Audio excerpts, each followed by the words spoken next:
Ladies and gentlemen, it's that time again. It's the Split Peak Soup Podcast. I'm your host, Neil Carney.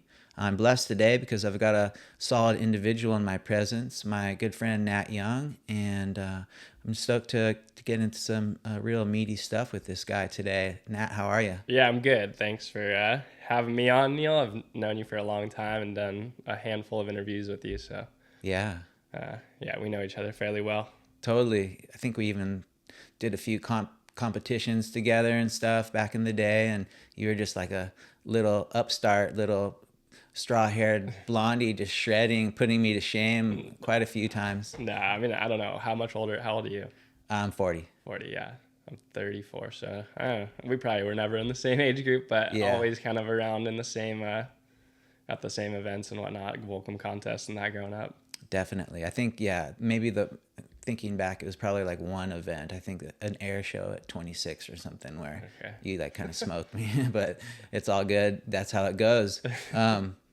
So I just wanted to get off the bat, just asking you what's been going on in your life lately and how things are going. And lately, I mean, my life is a bit chaotic. I have a 5-year-old and a 1-year-old, and, retired from competition, picked up real estate last year, taking classes and then passing the test and kind of trying to lay the foundation for that on top of spending time with my kids and trying to surf a little bit and trying to stay in shape and all those things. It's feels like every day doesn't have like enough time in the day and just to try to do everything I want. But it's funny because at one point in my life I was like, felt like I had nothing to do. I think it was during COVID when I was just like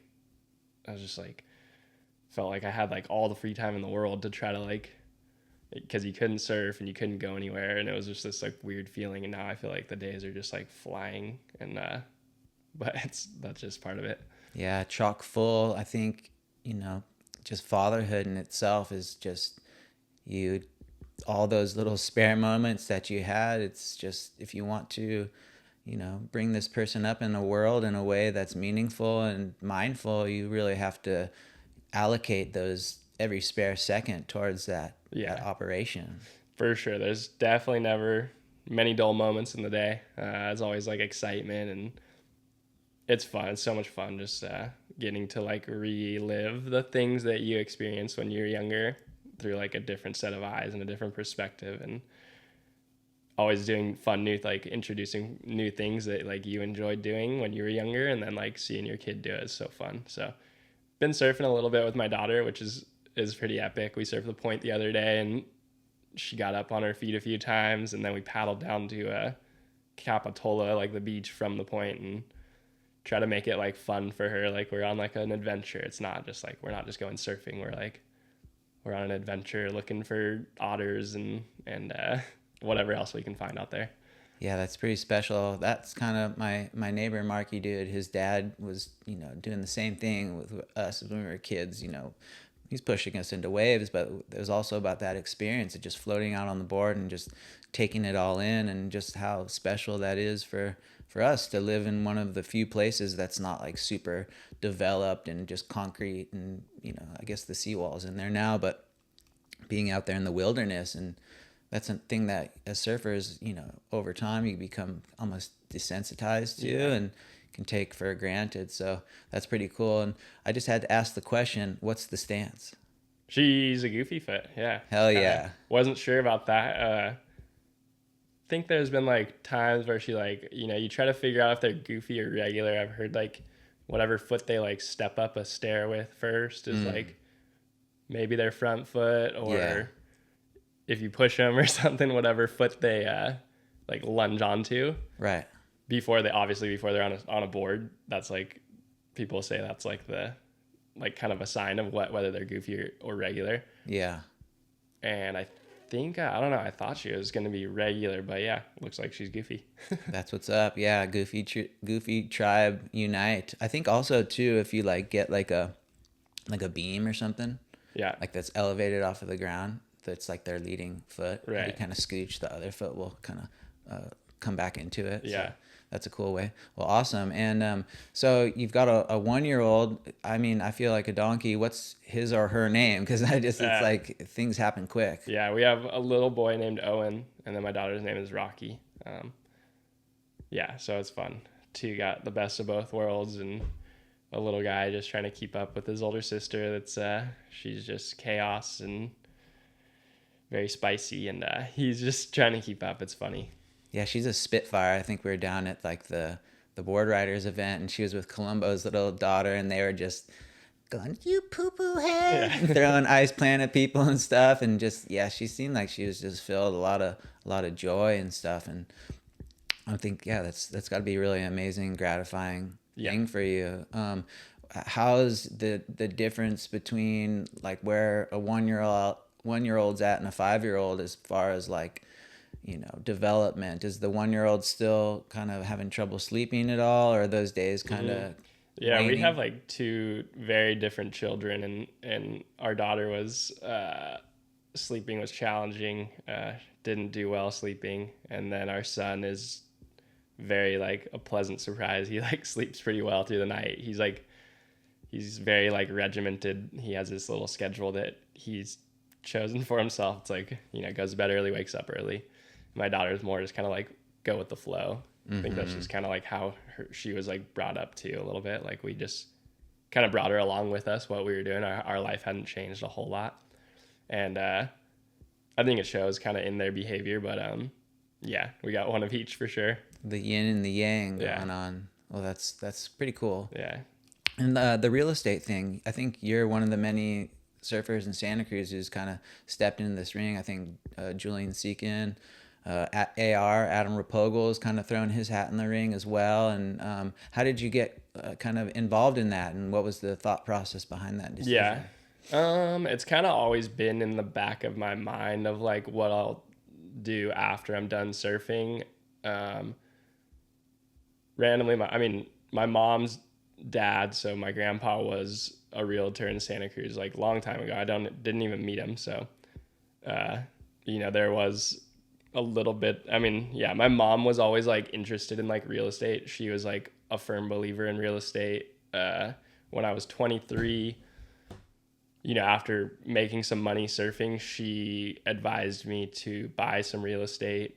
And so I did when I was 23, and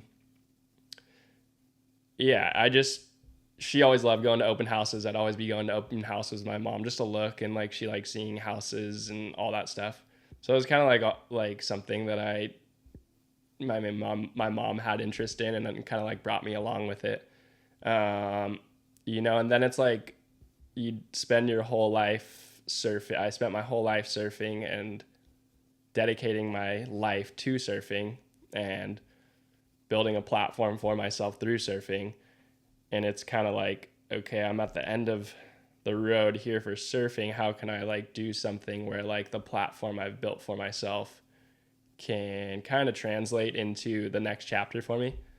And yeah, I think it's very interesting, and there's a lot to learn, and that's kind of the reason I chose to go that route. Mm-hmm.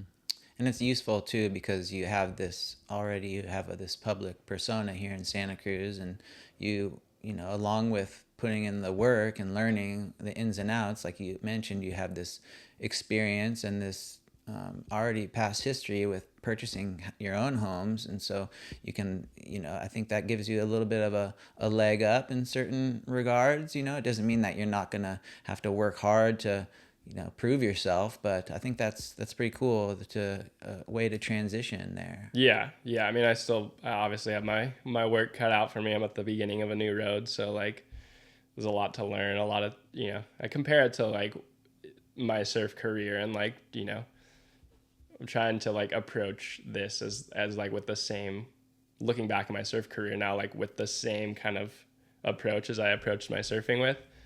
And yeah, at the moment it's just learning and focusing on myself and trying to, become an expert at what I'm doing. And, I think things will fall into place, but more so just focused on kind of going through the process and putting in the time to learn and become an expert at what I'm doing, kind of like I did in my previous career.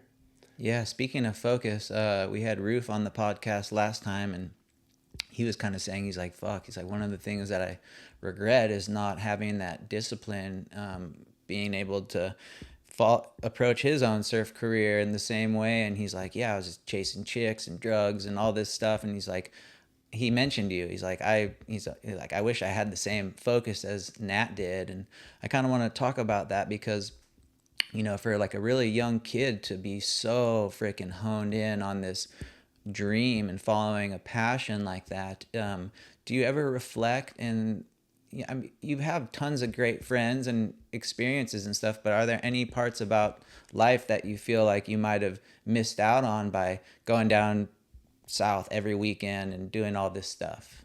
I mean, not really. I mean, like, I guess you could look back and I'd never been to like a high school dance or like any high school like sporting event. I've never been to like a football game, a basketball game, any of that stuff. Never been to, still never been to. That shit's lame anyway. I mean, it's fun. I don't know. I mean, you know, just like the traditional high school experience, I like definitely have a very different experience than that.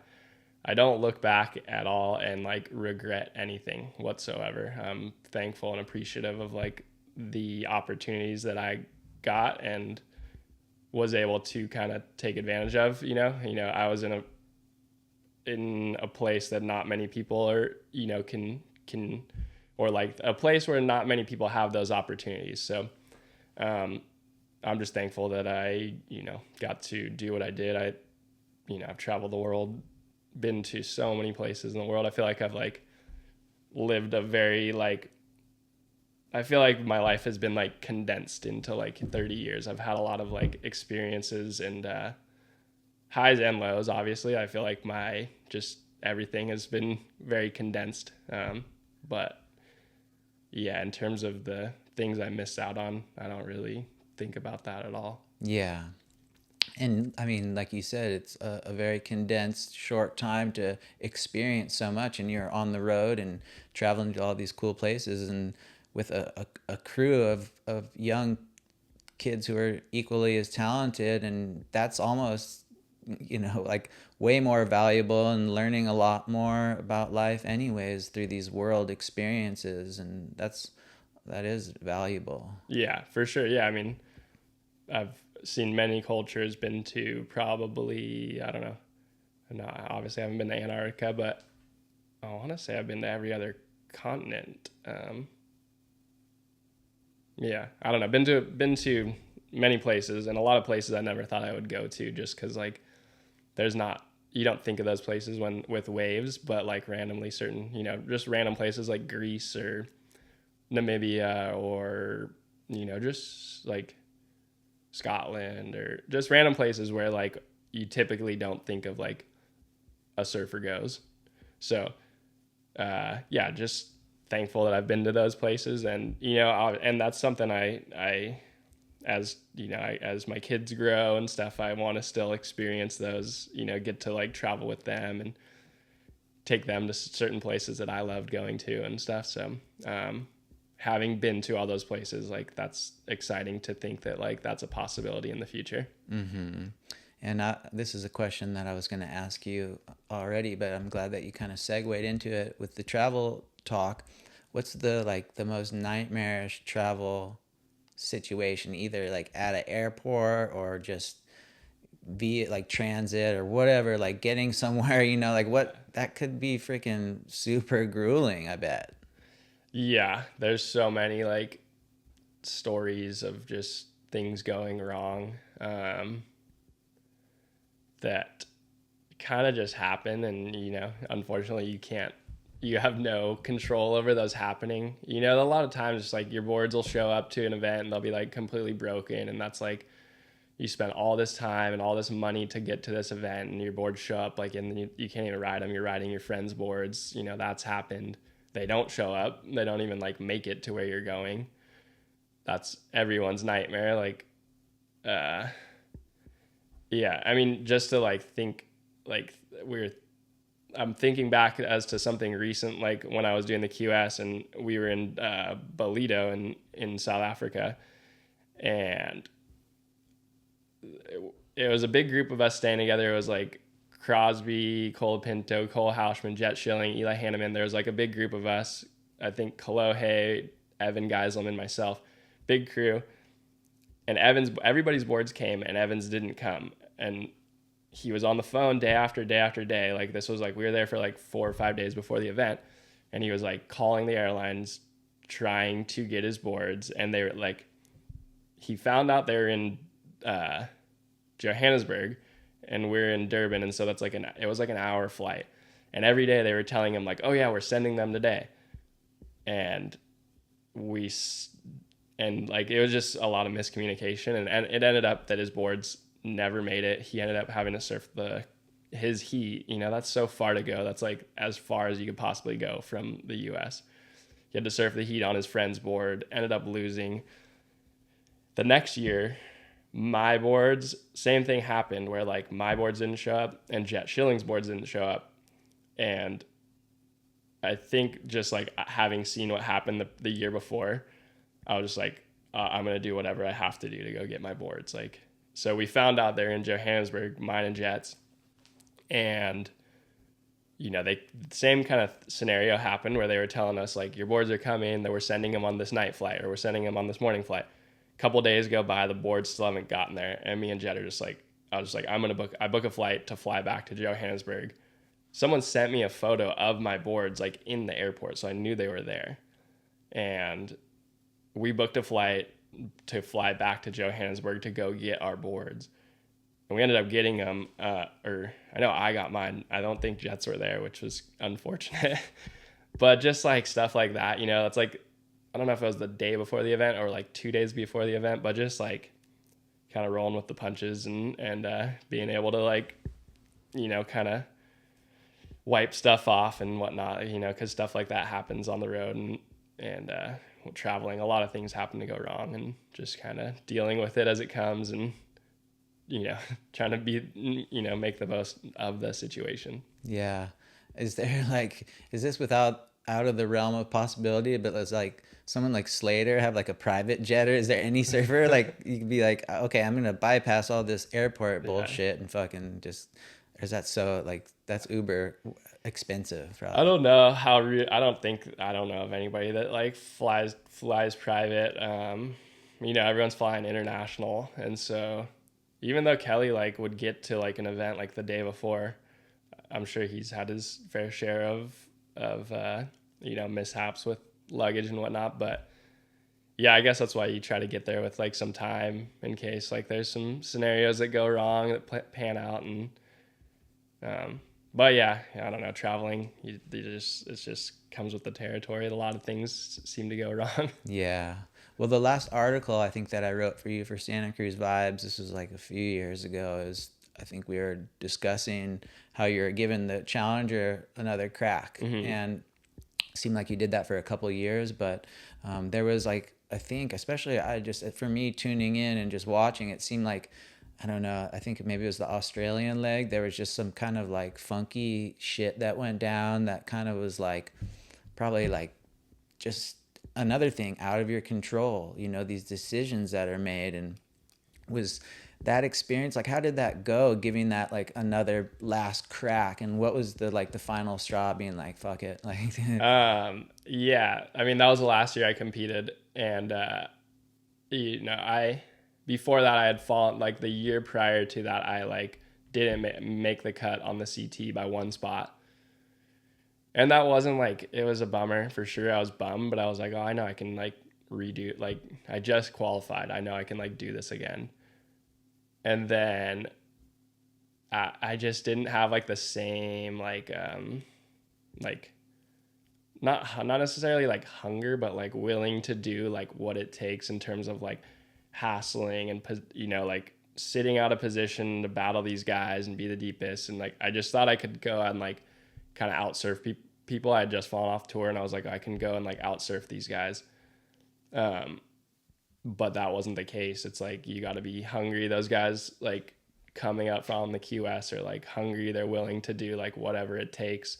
And a lot of the QS competing is like, it's just like, you know, being on the right waves, and everybody can beat everybody. So it's like, it really comes down to like your heat strategy and kind of the way you frame that. So, so yeah, I like had a rough year after I fell off tour, and then I was like, okay, I'm gonna give this like one more shot. I'm gonna like go all in. I was like very like focused and determined to like make it happen that year. And then, you know, snapper happened where they missed one of my waves. I got like a 403. I think I needed like a 7 or something, and I got a good wave and was pretty confident that I made the heat, and then found out that they like missed the wave and didn't somehow watch the replay. And just those things, it's like, and then I think the contest after that was like, I got another wave that I thought was like pretty good, and like I didn't ride out of it. Apparently I thought I rode out of it, and apparently I didn't ride out of it, and like got a 2, and I was like, or I don't know, I got like a 2 or a 3, and I just like, because I thought I rode out of the turn, so I was like, dang, I cannot get a score. Like they will not give me like a score. I was like, I think after those 2 like back to back series of events, I just kind of like, I don't know if I like lost interest, but it just like, I don't know, just signs were pointing to like, you know, is it worth chasing this that I've kind of experienced for a large portion of my life? Is it worth chasing this and like making the sacrifices that I'm making and like being away from my daughter, you know, spending like weeks away from my daughter for like these types of things to like unfold? It's like, you know, at that point in my life, I was like, it's more important for me to like be with my kid. And, you know, you only get like so much time with your kids when they're young. And I know when I'm older, I'll look back and miss those times with her. So, yeah.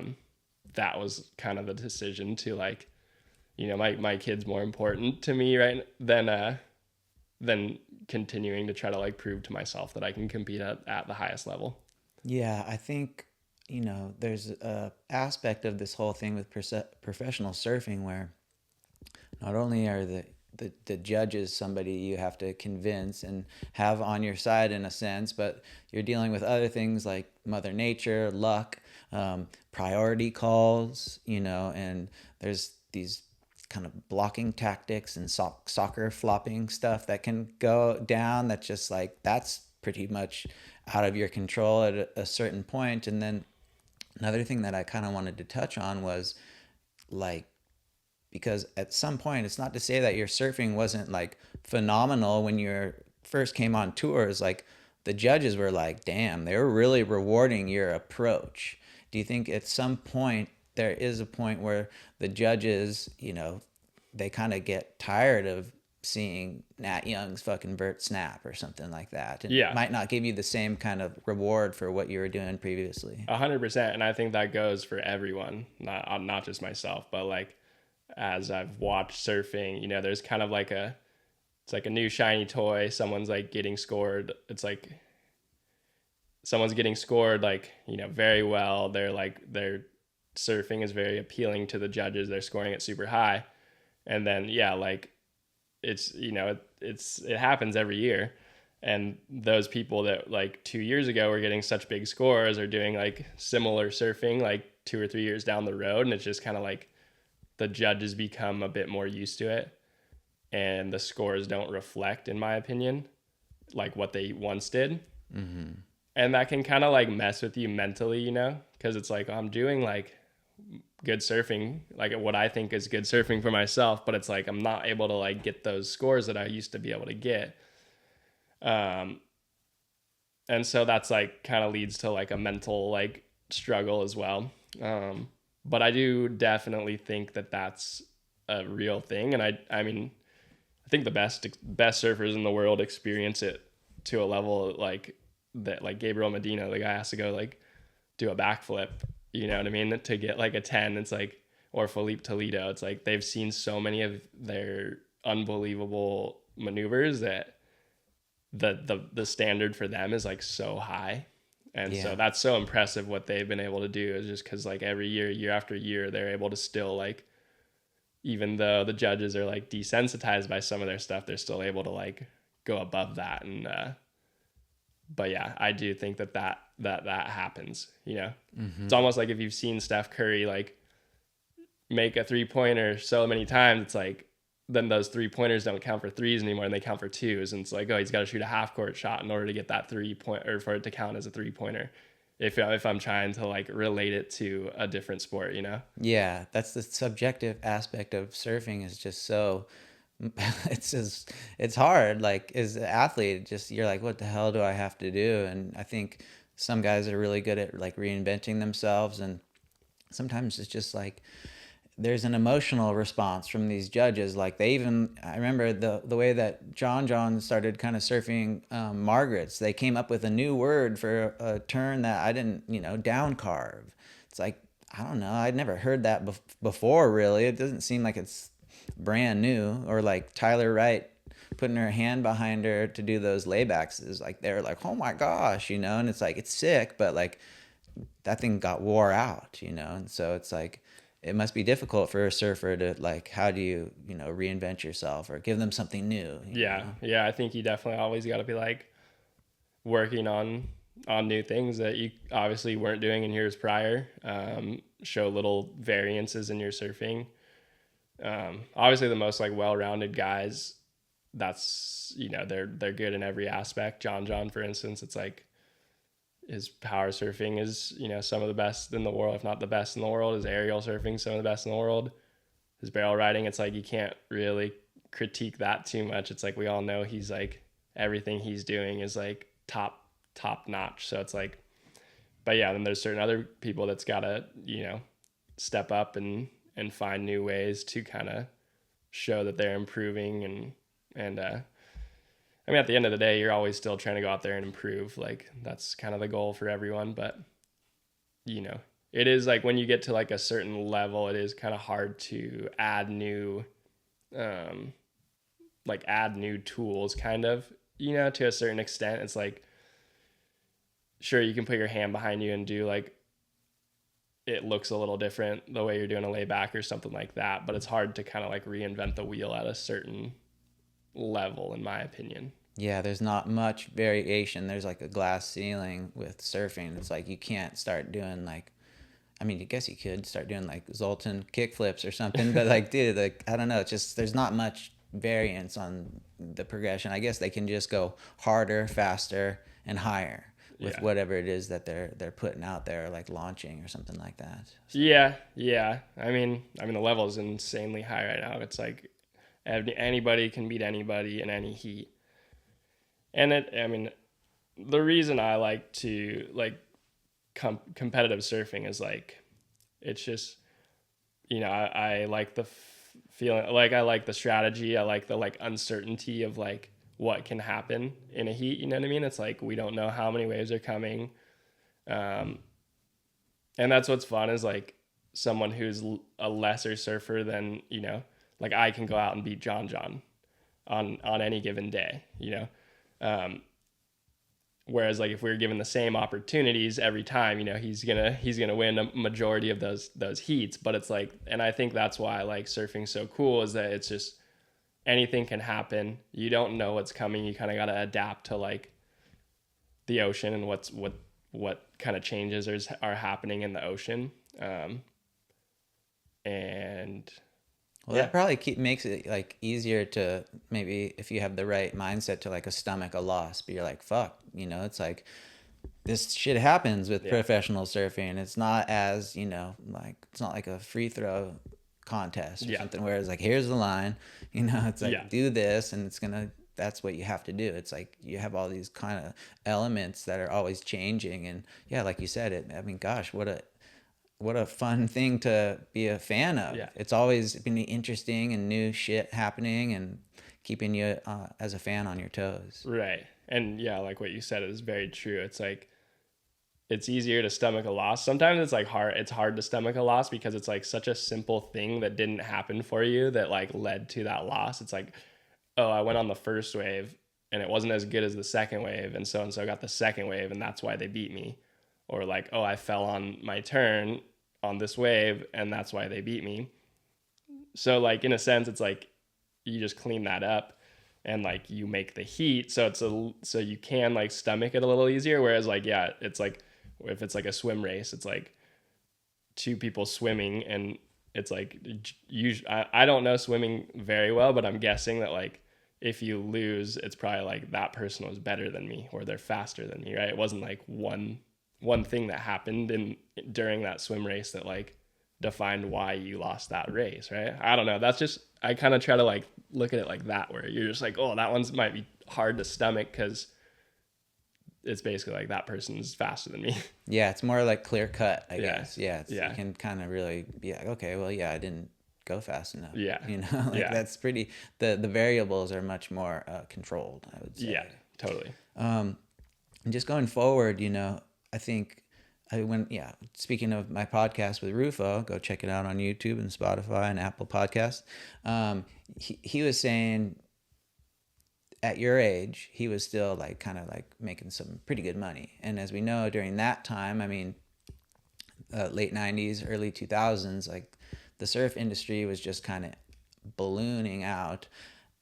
Maybe it didn't have more money, but I think, in my opinion, the people who are in charge of the decision making like really thought surfing was like cool.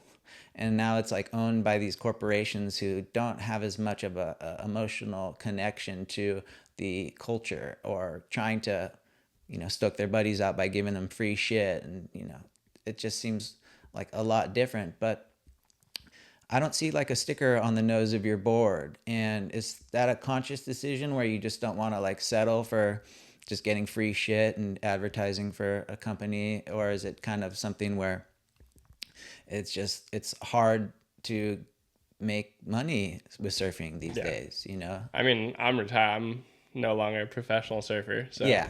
So, you know, that's understandable. And there's a lot of competitive surfers and younger kids that I see that are surfing and, you know, great surfers who don't have stickers on their board. And, yeah, it's a bummer to see. And I was fortunate to grow up in a time when like we were able to get sponsored and have sponsors, and those sponsors supported us in doing what, you know, following our dreams and pursuing the life of like a pro surfer.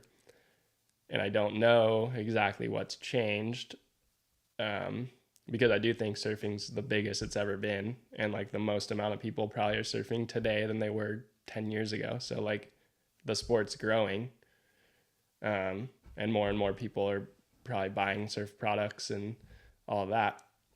So I don't really know what's changed, and you know, maybe social media is become a thing where like back in the day these companies had to sponsor kind of like the best guys in town, in order to kind of like, you know, those guys would be representing the brand, and the brand would be cool because those guys are representing it.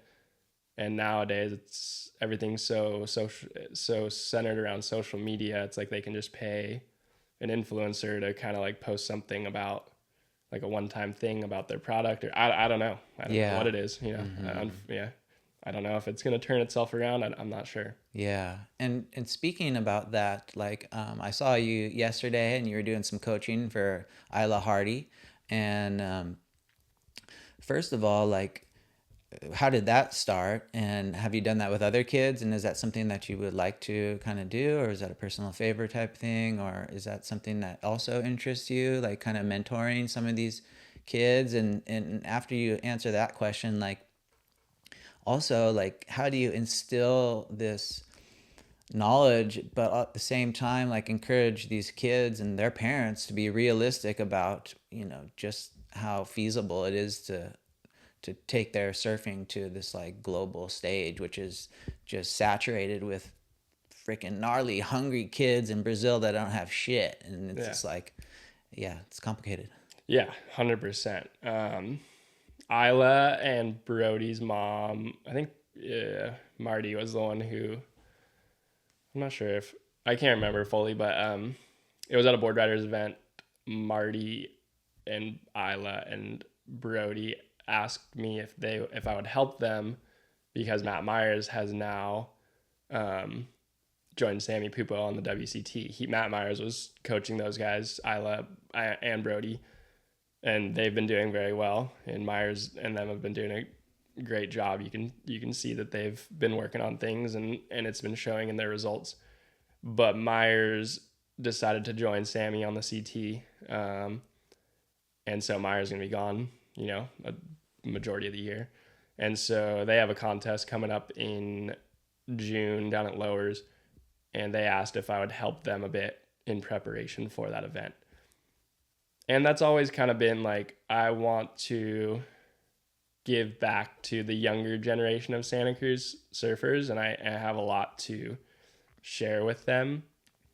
And I think back at like when I was a kid and when you were a kid, at like how many opportunities we had. Like I was just like thinking about, I was like almost like 3 times a month there'd be a contest at like Pleasure Point or the Lane. It's like there's a Volcom contest, there's a Ripco Grom Search, there's an O'Neill event, there's a Billabong event.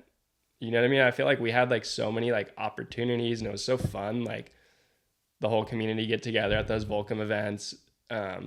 Just a lot of time like spent kind of in a heat, and it was more so just like fun. It wasn't, you know what I mean? It was just like there's all these prizes and whatnot. And now I think about it, and there's none of that at all beyond like, the Prime series, the WSA Prime and the NSSAs. And those are more like, they're more like straight competition focused. You know what I mean? It's like there's more serious, whereas like the Volcom events, and that was like, there was some fun like mixed in, like, it wasn't just like all about like winning, even though obviously we were all there to do that.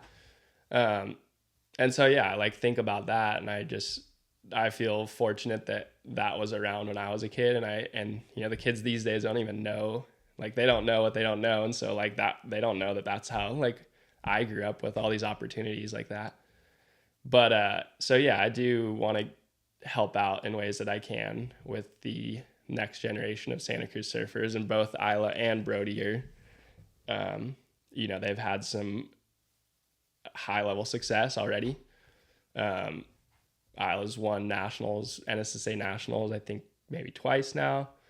I believe Brody's won, I don't know if Brody's won US champs or not, but I think he has. I'm not too sure. Either way, they're like, and then there's KK on the west side, and Kira and Rivi, and it just seems like there's a good pool of young kids here in Santa Cruz that like, that have the potential. And at the end of the day, it's like, they're the ones that are going to be carrying the torch for Santa Cruz moving forward. And just, helping in ways that I can. And like you said, it's like, until you travel the world and like compete and see what else is out there, it's like, we're in this little bubble in Santa Cruz, and then like, you kind of like expand into like Southern California, and you see like, okay, like the kids in Southern California, like, the kids in Santa Cruz have their work cut out for them. I feel like we're at like we start a little later up here, and we're always kind of playing catch up to the kids in Southern California. And then you see like all the, like you said, like these hungry Brazilians and like these Portuguese kids and these Australians and these Hawaiians that just like live and breathe. Like that's just like, they're at the beach with their coach at like 6 a.m. and like, it's like every single day. It's like, and I've seen that, like, you know what I mean? I've seen that for a long time. So I know that that's like what's going on like outside of Santa Cruz. So it's important for like the kids in Santa Cruz to like realize that like, if you want to be on the like top, if you want to be like on the WCT on like the highest, the highest level there is, like you're going to have to be doing like what these other kids around the world are doing. Because it's not like you can just kind of like, get a session in here and there and expect to get to that level. It's a lot of work, and it's a lot of determination, and a lot of just, it's kind of like monotonous. It's just like every single day of like you know, sometimes it might not be the funnest thing on earth, but that's kind of like what's going to get you there. Yeah, and I also believe that, in a sense, that the surfing competition is one huge part of it. Like, that's, you're gonna evolve and get a lot better, and yeah, if the CT is your end game, that's gonna be very important for you to do. But also, now the world that we're living in, it's like, now it's like content creation, and like these kids, have, it would be smart if making money is part of their goal, to be getting in front of the camera and doing little maybe a YouTube TikTok channel, dances and stuff before a surf. Yeah, I mean, it's kind of depressing too, because I mean, just myself, I started out with Instagram. I started out not scrolling. I would, like, almost like in a selfish or narcissistic way, I would just post something and then check Instagram, just like get that little dopamine hit to see like the hearts and the Get comments. your comments in. The comments, see what people are saying, and like, oh, like that, people like that. But I don't know what the fuck it is. It's like a sickness or just something that's kind of taking over our world, where it's not, now I'm like, look, I'm like, spent my phone's like, you spent like 6 hours on your phone today. I'm like, bro, what the fuck? Like that, I don't know. It's like, it's this weird line between everyone else is doing it. It's like, that's our world, but it's like, I don't know. It's almost like some kind of like creeping sickness. I'm sure the mental health experts have a lot to say about that. But, as a father, how do you like imagine yourself? I mean, there's also the iPad babysitter, and like stuff, and that makes sense. It's like, fuck, it's really helpful. It's not like our parents didn't park us in front of a TV from time to time, but there's the verdict's out on just like how bad all this stuff is for the youth. And for myself, I'm like, it doesn't like necessarily feel good. It's like 80% like not feeling good, and like 20% like, oh, this is cool, seeing what people are doing and stuff. So oh, it's tough. I don't know. And I'm like, just like you, like, it's almost like it's like we're not like okay just like being bored for a second. Like, it's like, oh, okay, like I'm gonna flick through my phone and like go down this time warp of like watching all of a sudden it's like 30 minutes later you've just been like flicking through your phone, like looking at all these videos and stuff. Yeah, I mean, I'm guilty of the same thing, and I it's definitely like I'm conscious of it, and it's like something I like want to become better at, especially with like, when you have little kids, it's like you don't want to be like just like scrolling through your phone, like.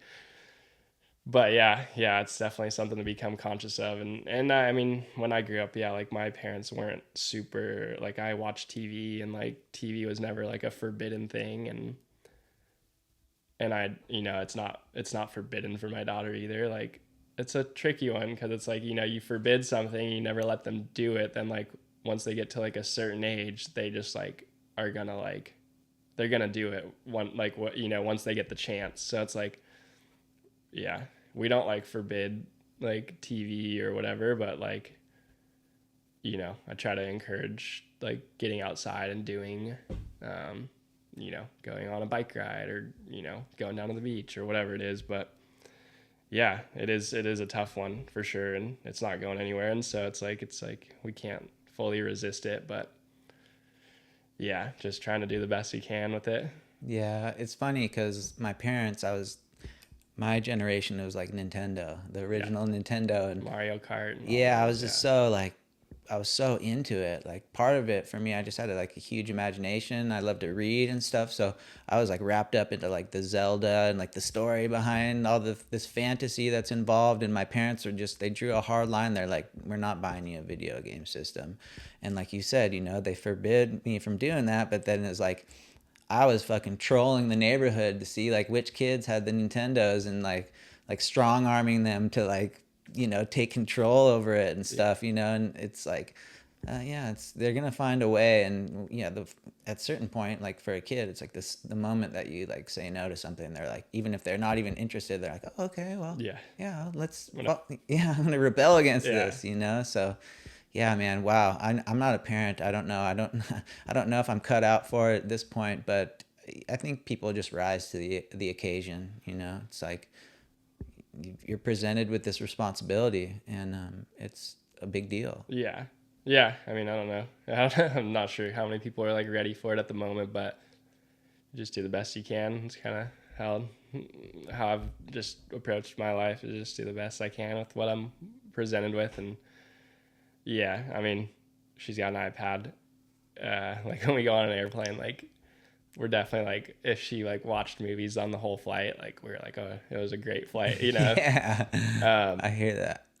but to some people, that, you know, that might not be a good flight. And you know, I just hope to get her excited about, or both of my kids excited about, just outdoor activities and how fun things are. I don't know. I love playing baseball, like little league when I was a kid, and soccer, um, and she's like that. She loves swimming. She loves soccer. She loves gymnastics. So it's like, that's just, those are the main focus, is like those activities. But yeah, it's just like, I don't know. You can't forbid things.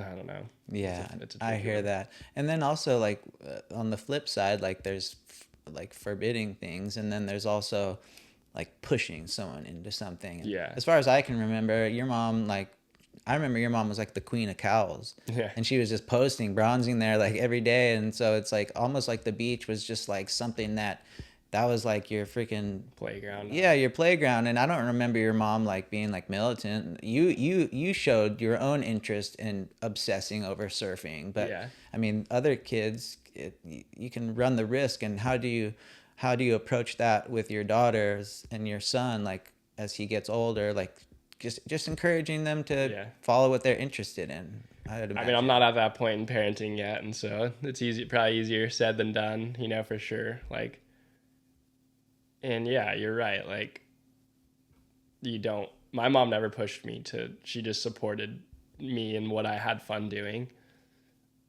and so yeah, it's a tricky one. You know, obviously, like parents know that, like that down the road, like they know, like down the road that their kid might regret not, putting their effort or energy or focus into like whatever it is that, whatever sport or whatever it is that they're, you know, trying to kind of lead their child to. Yeah. You know, that kid down the road might like regret not putting the effort into it. And so Mm-hmm. I think obviously the parents are, you know, having gone through their life, they're probably, you know, trying to give their child like the best opportunity.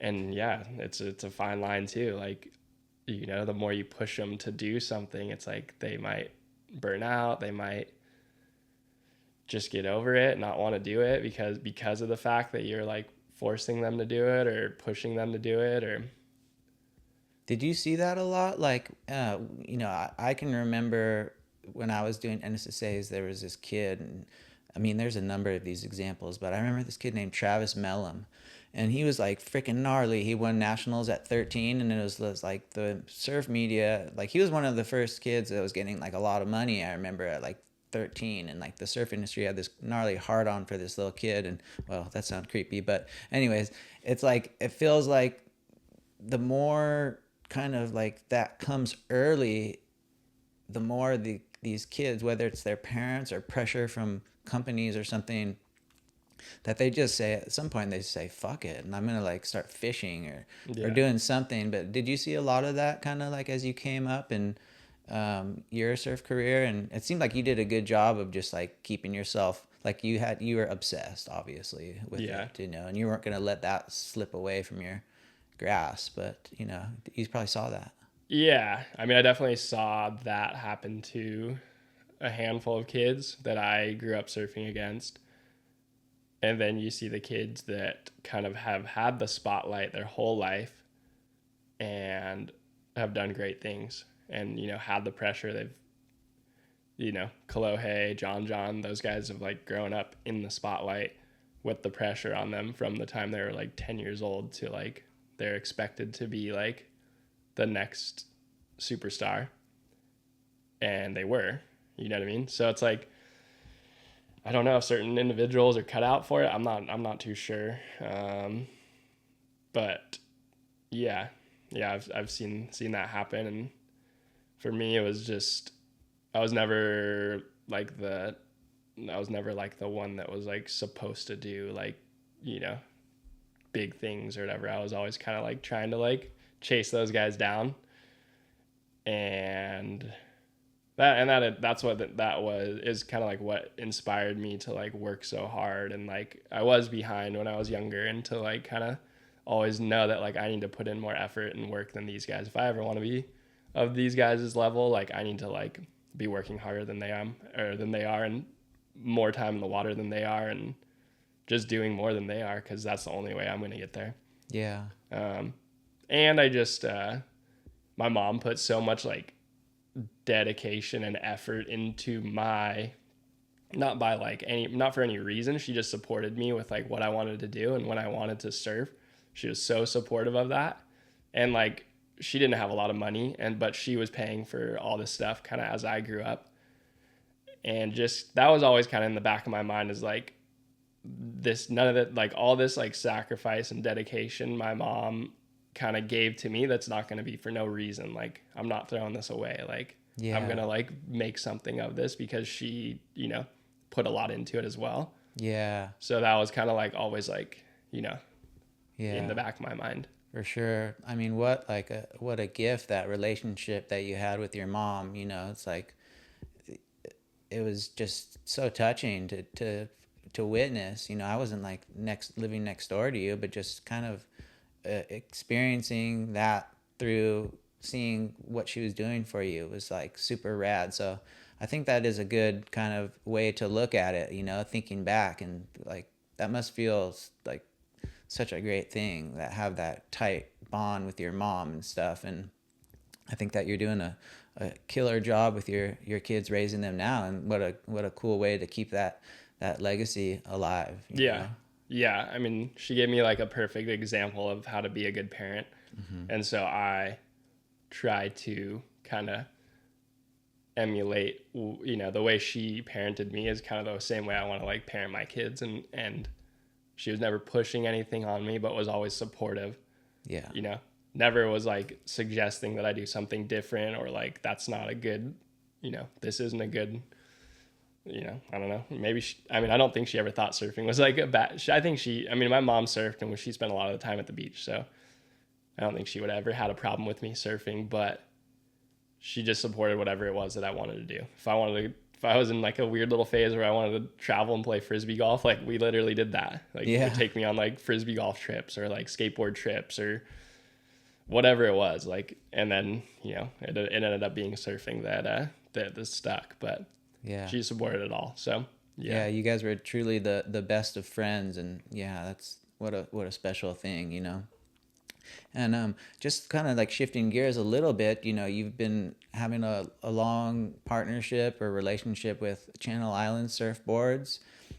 As I've gotten older, and, you know, I've got some health problems that make being a spry little, you know, surf ninja kind of like, those days are freaking over for me, and my leaders are going up. Have a mid-length, you know, and I joined that tribe, and I got like a twin fin now. Is that something like that appeals to you, is like trying these different like boards? Because it's like, it seems like fads kind of go up and down, but like I also know that you just like to fucking hit the lip as hard as you can, and it's like you're not going to be able to do. I get on my mid-length sometimes, and I'm like, oh, this is killer. I'm going through these rounded turns, and then like a big section will come up, and like I try to hit the thing, and it's like, I'm like, dude, I'm surfing a door right now. Yeah. It's like, it doesn't have that tight turning radius, but is that something like you fuck maybe around down with? The road? I feel like, yeah, the way I like surf is just like attack mode. You know, it's like, see a big section, hit the big section, try to get a big barrel, whatever it is. That's definitely not something at the like forefront of my thoughts at the moment. When I get the chance to go surf, I jump out there and ride what's in my truck. But yeah, we'll see down the road if that's, you know, I saw some guys at the point yesterday riding their mid-lengths, ripping. Boothie was on a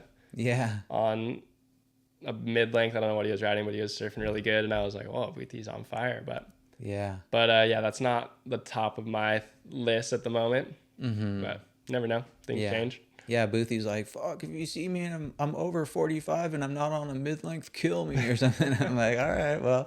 And Boothie rips, dude. I'm sure, you know, he jump on anything Yeah. and freaking shred it. But and how about the old carcass? Like, The body. yeah, what do you like? I mean, I just am like, every day is just, I mean, I've got some chronic pain condition, and that's just been going on for a long time for me. But and at the same time, I'm aging, Yeah. and so it's like, dude, it's just getting harder and harder to like, absorb these like longer sessions and airdrops or whatever the hell it is that's putting all this strain on my body. But how are you holding up? My body's been reliable. I'm thankful for, just the way that it's held up for sure. I haven't had like too many serious injuries, thankfully, knock on wood. But yeah, I've been fortunate to not have a ton of aches and pains. And, yeah, I am getting older, and I noticed that for sure. I'll wake up one morning, my neck's like super stiff or something like that. It hurts to look one direction. But for the most part, been pretty good. I have been training consistently since I was like 16, 17 years old, and I still do, and eat healthy and try to take care of myself. So so far so good. Definitely like a little stiffer. Noticed that. Definitely tighter. Yeah, it's just hard. You don't have like enough time in the day to like stretch or like to do everything. You have some kids, and I'm just kind of like a high strung person. So like when I get a second, I'm like, oh, I'm gonna go for like a run and like exert as much energy and sweat as much as I can. That's like that. I like that feeling. Kind of just like wear yourself out a little bit. But I do need to like, I want to start doing like more yoga. Like when I get more time in the future, like that'll be a priority, because I feel so good after I do like hot yoga. Mm-hmm. Yeah, And Pete's like, into it. yeah, and I feel like you just kind of like open up, and you're like just more like range and motion, and even and then just surfing, like you just feel a little more like loose and limber. Yeah.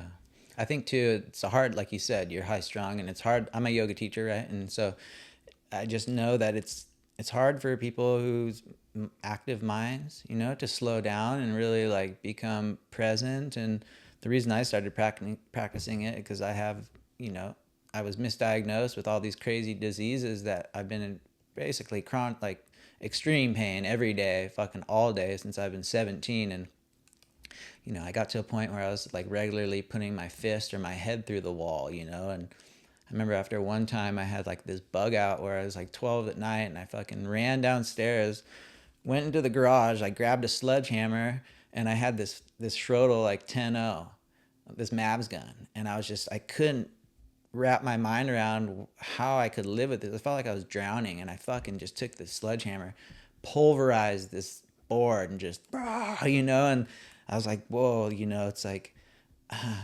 really need to like figure out how to like tame this like angst or this like kind of like grief that I'm living with. And yoga, like really slowing down, and it's almost like a muscle. You have to like, and you can microdose to strengthen this muscle. The mind is like a muscle, and the more that you develop it, the more you can sit with those feelings or that downtime. And I think it really translates into like a more like zenful life. And if it improves your surfing as you age, then that's a beautiful thing as well. So I'm going to keep checking in with you and try to drag you to one of my yoga classes one of these times. But yeah, I understand you don't have like all the time in the world to apply to this part of your right life. Now it's not realistic, but we have like, we're subscribed to like to Peloton, and so they have yoga classes, and so like I'll go up into our loft and do like a yoga just on the mat in front of the computer and stuff. And that's great. Kind of just like, yeah, like you said, it just kind of calms you down. And I like the hot yoga because it's like you come out of that with like, you're like drenched in sweat, and it's like it's a workout too on top of it. It's also too the hot yoga stuff. I taught at a hot yoga studio, Village Yoga, for a little while, and took a lot of classes. And I mean, at some point it's like, it's almost like a psychedelic experience, because you're like, your nervous system is like saying like, hey, your amygdala, that's the part of the brain, the fear response, that's like, this is not like a healthy habitat for a human right now. It's like same with a cold plunge. It's like your body's just saying like, bro, what the fuck are you doing to me? But if you can like override that thing, like I always say it's like being comfortable in an uncomfortable Yeah. situation. There's so much like benefit to that, and you, like you said, you come out of it feeling like great. Yeah. So Sure. there's a lot of positives to that. Yeah. Well, let's just get a little bit onto another subject, but you were talking about like how the Volcom contests were super rad back in the day, and we had all these events like at Pleasure Point, like every month there might be 2 events or something, whatever it was. Yeah. But now it's a cool thing that we're both involved in is the Board Riders Club. Yeah. Just wanted to talk about that a little bit. You did go down to or over and down to Australia to compete in the is it the Usher Cup? Yeah. Yeah, and so tell me a little bit about that experience and being in Australia, the birthplace of that phenomenon, and like how it maybe differs, maybe seeing the attitude, maybe of the teams or the vibe or whatever, and then just talk about a little bit about what it means to you to be involved in something that's pretty cool, and it's a great way to unite all sides of town, which is not like guys are really scrapping over that kind of stuff anymore, but it's still like a thing, I guess. But it's just cool to go down there in my mind to see Rufo, the team captain, and he's not the captain, but he's kind of like our unofficial mascot, Yeah. and just the kids, getting them involved more and putting the time in with the jersey and stuff like that. Yeah. Yeah. The Board Riders is epic. Really fun events to be a part of. And, I'm stoked. Santa Cruz, I believe it's maybe year 8 or somewhere up by 8 or 10. So it's been around for a minute now. And I think it's only a good thing for Santa Cruz surfing and mostly just like the kids from Santa Cruz, getting to kind of to know the older surfers and be comfortable around them and meet them, and it's just like a good way for all these different age groups to interact and kind of bring the surf community of Santa Cruz together. And yeah, like you said, like we had all these events back then where like the community would kind of come together, and now there's nothing really like that. So I think it's important that for the board riders to continue doing like what they're doing and finding new ways to bring the community together. And yeah, I went to Australia at the beginning of the year for the Usher Cup. Santa Cruz sent a team. There's probably like 5 teams from, no, there's 5 teams from California, but yeah, I think there was 5 teams from California, and then there was some from the East Coast, and it was really cool. One of the funnest events I've done, and just the like camaraderie and all these different beaches from around the world, kind of all with the pride of trying to bring it home to their like hometown. Super cool. Australia's been doing the board riders stuff for a really long time, so they've got it pretty wired over there. I don't know how many clubs they have, but it seems like every beach there's another club. It'd be like if like Pleasure Point had a club, and the Lane had a club, and the Hook had a club, and the Harbor had a club. It's like that's how many they have over there. Whereas like Santa Cruz, we just have like one big one, which is great because there's a lot of good surfers here. But it's just a friendly way to kind of like, we're all like competitive. I think, obviously you lose your competitive fire as you get older, or at least I have. But it's always fun to kind of like get back out there and kind of dust it off. And yeah, I think it's a really cool opportunity for the young kids here in Santa Cruz. So hopefully we can continue to do some, cool things and give back to the community of Santa Cruz in different ways. And that's kind of the goal behind it. Yeah. Are you going to compete down at Lowers? Yeah, I'm going to go to Lowers. I think we go on Tuesday. So what's the forecast? It looked like at least here in Santa Cruz, there was like 3 to 4 foot next week or something like that for a few days in a row. How does it look? Do you know? I feel like Lowers always has something. Yeah. I haven't really paid too much attention, but it seems like there's always a wave out there. Right. And it's fun to go down and, have a week with the team. And I think they rent out this hotel down there and kind of take over this hotel. So go do our best. San Clemente always wins, and they've got a lot of good surfers. But try to put up a fight and see if one of these days we can come home with a win. Yeah, it's overdue. But I mean, dang, they're just like, it'd be like, okay, let's do it at the lane this year. They Like, should. They yeah, why should. not? Like In the winter. move it around. Yeah, Yeah. definitely during the winter or something like that. Well, that's pretty cool. Just wanted to talk a little bit about something that's been, as a local surfer and as growing up in a time where it was a lot different about how the lineup worked and the hierarchy and just the crowd situation. And it seems like, especially, it's always been pretty bad, the crowds, but after COVID there's this like influx of adult learners. And I surfed the lane.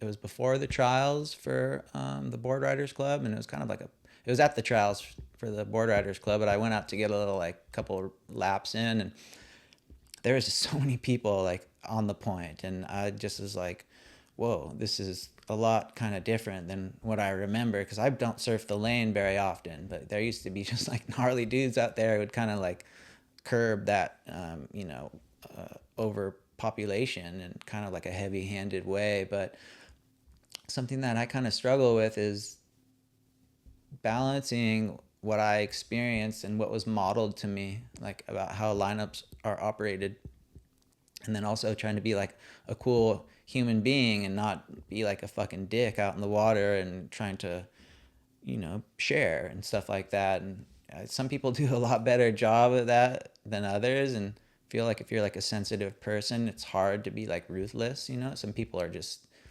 can turn that the blinders on and do that. But how much has the lane changed? And there's a lot of guys out there these days. Yeah, it's funny because whenever I come to the east side, I'm a bit more blown away about the east side than the west side. So very crowded either way. And that's just happening around the world. And I mean, I don't. Surfing's a fun thing to do. It's a healthy, like, awesome hobby, and I obviously think that everyone should get into it because it's great. And I'll surf till the day I can't surf, when my body won't let me. But I don't really let it get on my nerves, because it's like, what are you gonna do? Like, you can't. There's nothing you're gonna do about it. You have no control over what other people are, if other people are going to go surf or whatever it may be. It's like, if people are going to go golf, like, it's not you have no control over that. So I don't really get wrapped up in it. I try to go out there and get my waves and not really mind the other people that are out there, and everybody's out there trying to get their waves. And but yeah, I mean, we can always go find waves elsewhere. There's so many places around Santa Cruz. I think like the primary spots definitely are overcrowded. The lane and the point and the hook. Yeah. Those waves are always going to be, there's Surfline cameras on them, and they're going to be crowded. And I think it's just accepting that's how it is. But if it really bothers us, then we can go find waves elsewhere. You grew up here, you know where to go, when to go there. Yeah. But just kind of understanding that those places are going to be crowded, and not trying to let it weigh you down or trying to fight it too much. I don't know. Yeah. At a certain point, you just have to let it go. And like you mentioned, we're in this for the long haul. We love surfing, and we want to do it as long as we can. And I know people who are like, especially from generations, like maybe 1.5 or 2 generations below me, who are in their 50s, or like they don't surf anymore because they're so, the nostalgia and the romanticizing of what was. Yeah. They're just, and like, I'm thinking they're not getting out there, and I'm like, fuck that. I'm not gonna let that happen to me. Yeah, like, you don't want to be bitter and just be living in the past. Totally. There's still waves out there. I go out and I get waves, and there is still like it's not like the hierarchy or the pecking order is obliterated. It's still there and functioning, and the people who've been putting in time, you're gonna get waves. Yeah. So. Yeah, I see what you're saying, and I find that like kind of a bummer and sad when I see surfers who are like, they're kind of over it because of the crowd. You're like, oh, like it used to be like this and now it's like this. And yeah, and that's a bit of a bummer to see that for sure.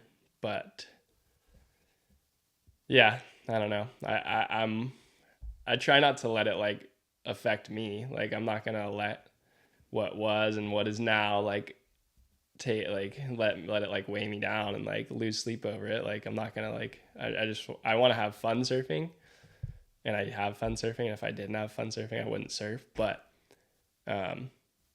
yeah, I do see like certain people that go out there and get like super worked up every time they surf, and it's like why are you surfing if that's how it makes you feel? Like Yeah. you know, like you come out here to like kind of like, I don't know, for me it's like an outlet. I enjoy it. If it like makes me like every time I get out of the water I'm in like a worse mood than when I went into the water, then it's not the right thing for me to be doing. Like I go out there to have a good time, to kind of like, I don't know. It's like my daughter always asks me like, why do you surf? And I'm like it's like you like going to she likes going to the park. I'm like it's like the park for me, you know. I have fun. It's like I'm playing. So yeah, that's kind of the mindset I have about it. I don't want it to ever be like, you know, something that's just making me like putting me in a bad mood. And unfortunately, that happens to people, and I see it. And Yeah. yeah, And just talking about like, you know, all your extensive traveling and stuff like that, it's hard. It's really hard, especially, you know, when you live somewhere and you're part of a pecking order where you're kind of, you know, up elevated, to travel to different places. And just kind of, I went down to Rincon when we went down to Huntington for the board riders comp, and Rincon was firing, and I never surfed there. And I was like, holy shit, like let's stop and go out here. And there's like, dude, like 60 people out there. And I was having a hard time just getting paddled around. But it's like, I went, you know what? This is not my spot.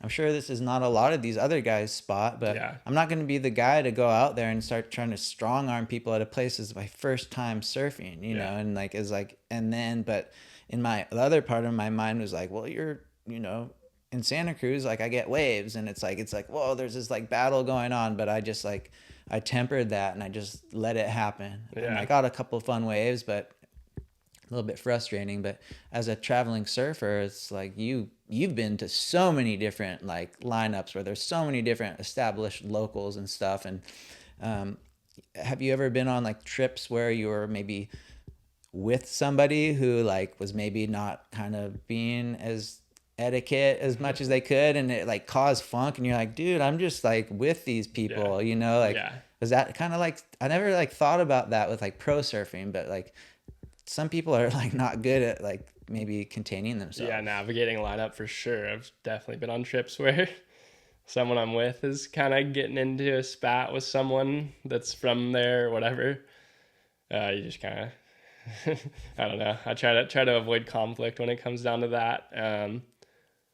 And yes, I do think Santa Cruz is a special place where there's a lot of respect. People like, you know, it's like a unwritten rule, kind of like growing up here as a surfer. It's just like you respect your elders.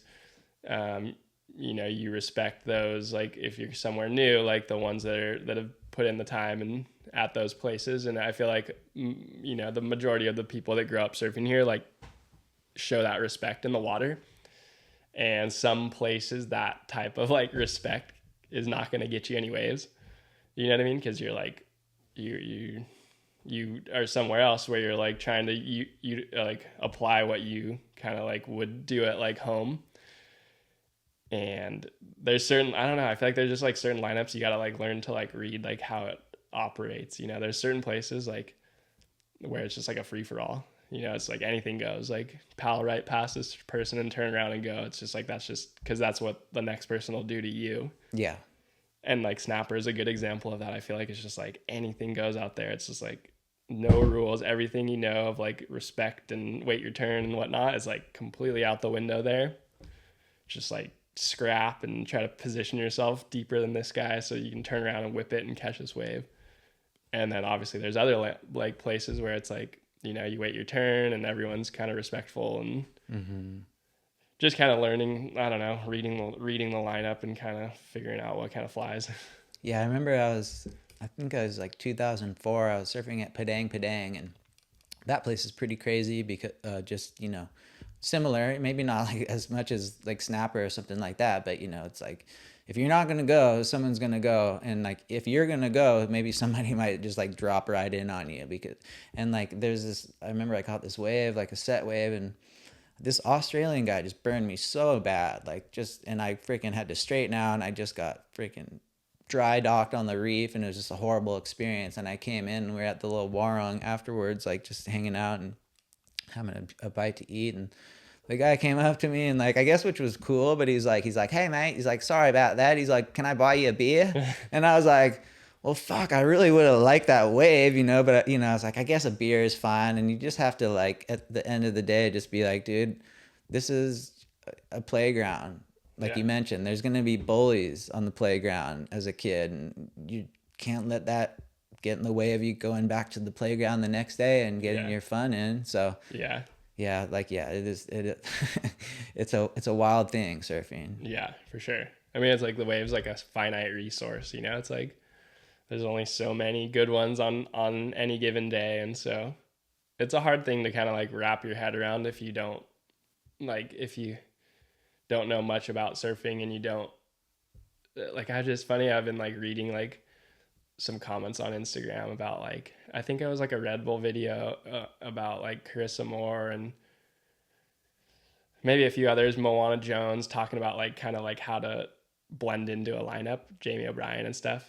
And they were kind of like going through the like, just how to like fit in like a line, in like a intense lineup. And then I like was reading all these comments and I was like, oh, surfers are the worst. Like, that's why I never surf. Like, I can't stand surfers, like entitled. I'm just like, yeah, when you look at it, like from like a pulled back lens, those people are probably right. Like, it is like so crazy to like fight over, like, such like, it's like, yeah, just such like a small thing to be fighting over. Like, but then when you're a surfer, you kind of like, or like it is a finite resource and there's only so many, and like these people have put the time in of like, and they've like earned kind of like the right to like catch those waves over, so it's a weird one. I don't know, try not to like, I'm at this point in my life, I don't really care much about it. I'm just like Yeah, I know it is funny to read like the Karen comments on like Instagram posts and stuff like that, and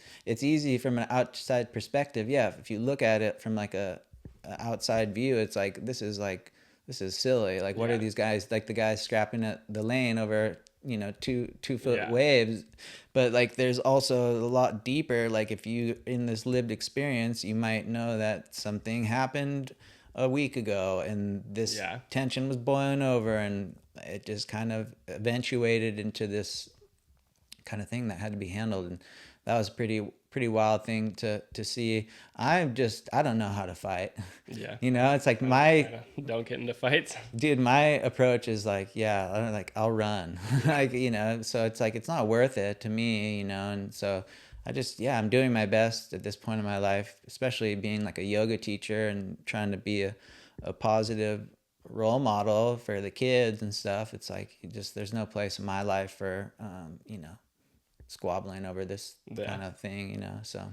Yeah, I kind of try to like relate surfing to like driving, and like, if you, I don't know. I mean, this could totally just be me, but I feel like certain like people, like if you like pull up to a stop sign and like someone like pulls up to a stop sign like after you and then they like go before you, like I feel like that kind of like irritates people, right? Like if you were pulled up to a stop sign and you were waiting there and then someone pulled up and then they just went without like acknowledging that you were already there.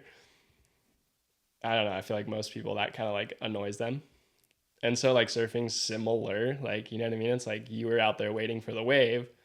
So-and-so just like paddled past you and took the wave. Like that's kind of like a similar comparison. Yeah. Like in a car, like to compare it to something that everybody does on like a daily basis. That's like a similar comparison. It's like, I was sitting here waiting for this wave and you literally just like ignored the fact that I was waiting and went and like didn't, I don't know. So I kind of try to like explain it in that sense, but Yeah. But what are you gonna do though? The way I look at no, it you're not is gonna like, do anything. yeah, are you gonna, are you gonna fucking No. follow them and drive and No, like no. scrap them? No, you're not gonna do that. But in surfing, that that does happen. So it's like I think we all have to work on the way we react. Yeah. And like for me, like driving, that's one place where I'm super chill. Most everything Yeah. else, and like you said, it's like when you're following the rules and somebody doesn't, it's like really hard not to react. And I find myself just like cursing and saying like fucking horrible shit in my mind, or like somebody's trying to like sneak and like get around some kind of traffic kind of condition and sneak and pulling in front of you. And like, I'm trying not to do it, but like I'll like bar people and like I'll like drive up and block them from like Passing cheating or whatever. And I'm just like, dude, this is not like cool or Right. sustainable. Like this is gonna create a freaking accident, or somebody's gonna get out of their car and freaking crack me with a 2x4 or a crowbar or something. Yeah. So I think it's just working on how we are reactive. Yeah, it's just how you react to things. I don't know. A lot of people get like heated driving and road rage and whatnot. They're like from some little thing that this person was driving behind them too closely or whatever it is. But yeah, surfing's similar. Yeah, it's a good A analogy. lot of reactions to like little things that irritate people, and yeah, I don't know. And what about like the world tour? Because there was some like crazy shit that went down in West Oz with that guy Chippo and Yago. Like that whole thing almost turned into like a full scuffle and stuff like that. How do you, as a competitor, like, I don't know, like deal with those types of close decisions where it's out of your control almost, and it just like that blew up into a whole thing? And Yeah. what's your opinion on those types of situations? I mean, I saw the video. I think it's the judges, it's on the judges to kind of like make that situation avoidable. Not necessarily like rewarding someone for going out of their way to try to get someone interference. I feel like, surfers are just going to kind of like play into the rules that they're given. And so like, it's no surfer's fault for trying to take advantage of the rules. They're approaching the heat, and how am I going to make it through this heat? I'll do whatever it takes. Yeah. Well, look And at the like, NBA players. Yeah. They're flop all the time, Right. So they're working within the parameters of what's available in the rules. So it's not the surfers. That's not the surfer's decision. It's the decision of those who make the rules. And if it bothers people, then they need to come up with a better way about it. I don't know. Yeah. That's not to go on harping on this for too long, but just all these little calls that are made in surfing. It's just got to be, how do you tighten all that up? Like at main break, the priority call with George Pitar and Medina. It's like very subjective, open to interpretation. But at the end of the day, there's people sitting up on a tower, wherever the hell they are, who are getting paid to make those decisions. And the surfers have to deal with it. I thought Gabby did a really good job of just stomaching that whole thing, because in the past he might have like had a hissy fit on the podium or something, and it feels like that's a surfer who I feel is really impressive with the way that he's handled his fame, and just in the past of how he reacts to those kind of close calls. Yeah. I mean, I think it's about being consistent, and like, if you can make those calls on a consistent basis and it doesn't waver depending on who's in those situations, it's like you know what I mean? It's like there just needs to be consistency. Yeah, like true. Over an extended period of time. It's like if last year that wasn't an interference and now this year it is an interference, that's where why it gets so controversial. Yeah. If it's like over the past 5 years, that's an interference every single day of the week, regardless of who it is, then it's like no one's going to complain about it. It's just like the consistency is where things need to kind of That's what is important. To get somehow tighten that up. Yeah. In my opinion, that's just my personal opinion. Yeah. Is that, you know, people can't argue with consistency. If it's a foul in the NBA because he hit his wrist every day of the week, then it's a foul. It's not a foul today and not tomorrow. Yeah. Yeah. It's got to be tricky. Well, I mean, thankfully at this point you've decided to take your efforts in other ways, and that's less pressure for you to have to deal with those close calls. I know it's just like, God, to have a judge freaking miss your wave, dude, like that's heavy, you know, and like you're putting up so much effort and time and passion into doing what you're doing, and I'm just like so stoked to see that you're kind of stepping up and transferring these passion and this obsession with bettering yourself to other aspects and giving back to the community with the kids that you're judging and stuff. And I'm just, yeah, I'm stoked to see where you're at with your life and everything that you've done. And I think that for today we've covered a lot of cool ground, and just want to make sure that you have a couple minutes in your day to hang out with the kids or do whatever you got to do. But I wanted to thank you for coming on. And is there anything else that you wanted to chat about, or we've got covered some ground? Zigged and zagged around and covered some different bases. Yeah, cool. We kind of navigated the lineup pretty well there. Yeah, definitely. Well, thanks again for coming on. I'm just excited to see what comes in the future. I wish you luck at lowers, and bring home that freaking Usher Cup for us, dude. That'd be pretty. No, it's the Wheat Cup, right? Yeah, this one's not Australia, so it'd be they like got the two national. Different ones, right? It's like a national and then a regional. There's like a I don't know which day it is down at Lowers, but one of the days is like the championship for California. So right, Lowers won, or San Clemente won that last year. I think Santa Cruz got second, and Encinitas got third, and then there was like the national one, which San Clemente won. No, actually they didn't. Encinitas won. Oh, wow. Encinitas won. San Clemente got second, and I think maybe Huntington got third, and Santa Cruz kind of flopped. Yeah. So, we'll see if we can do a little better this year, but either way, it'll be fun. Yeah. Good opportunity for the kids to go surf lowers with only a few guys out. I mean, that's a cool opportunity in its own right there. It's like a very rare occasion, so hell yeah. Go make the most of it. Yeah, let's do it. All right, well, ladies and gentlemen, this has been the Split Peak Soup Podcast. We're part of the Santa Cruz Vibes Podcast Network, and we put out magazines quarterly, so be sure to check those out and pick one up when you can. The spring issue just came out with an article I wrote about Michelle Junot, who has also been on this podcast, a legendary shaper. So go check that out, pick it up, and stay tuned for the next serving of Split Peak Soup.